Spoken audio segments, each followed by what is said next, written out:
So I was curious about what the hell a czar was in the political context of the United States and Canada, because I know what a czar is in the context of Europe, right? I know what a czar is in that context, but I was very curious to see what a czar was in the context of the United States and Canada, because Canada is now has just appointed its very first czar, the czar of fentanyl.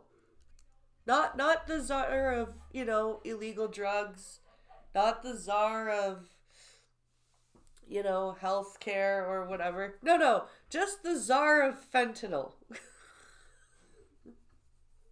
Cuz we're being very very specific here in Canada apparently. And what happens when we get the fentanyl under control? Are we going to abolish the czar position, or are we going to rename it to something else? I think I know the answer. Anyway, I did some reading and I found out that a czar basically has a lot of different powers and can coordinate different agencies within the government and basically do multiple agency slash multiple state, or in this case provincial or territorial actions. So a czar basically has more power than a director, um, and but less power than like a minister. Um, but actually, no, not less power than a minister, because a minister cannot just arbitrarily come around and do whatever they want outside of their portfolio. A czar doesn't have that restriction. So yeah, the czar just is basically its own department, and it can do. I don't think it can do whatever it wants, but it certainly sounds like broad powers from what I was reading, because it can do things, throughout provinces, throughout agencies, throughout, from what I understand, even like across uh, border points.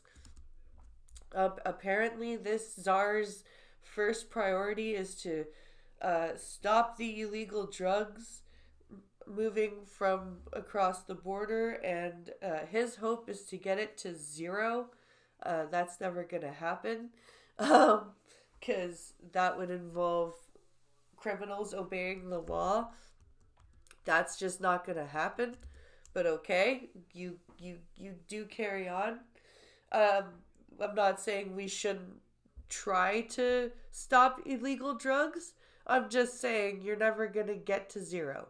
So that goal, you should make it a little bit more reasonable so you don't start punishing law abiding citizens, is my point.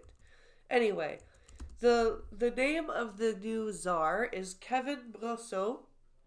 Yes, it's another Frenchman, I know. He was the former commanding officer of the Manitoba Division of the Mounties, the RCMP. He was also the former deputy commissioner to the RCMP, and he's been an officer for 20 years.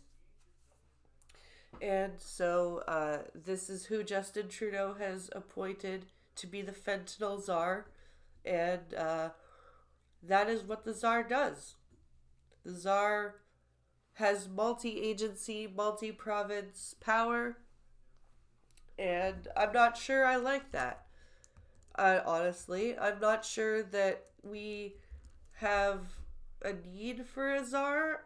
I'm not sure that we need to follow the American political system and jargon.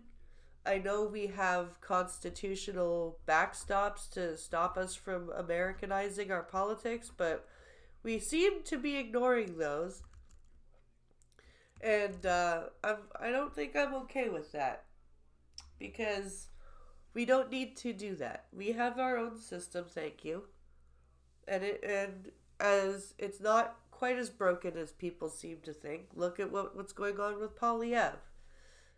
Like, we're gonna have Polyev in power pretty soon. So, the system does seem to work. I don't think we need to appoint a czar.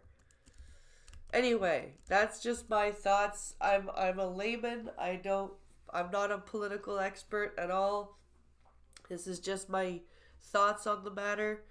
I'm sorry I sound the way I do. My youngest has given me his cold. Very generous of him. So I'm going to go rest my voice. Thank you for watching. I hope you enjoyed this little video about what a czar is and does and who our first czar is. And I hope you have a wonderful day. Thank you for watching, and I'll see you in the next video. Bye, guys.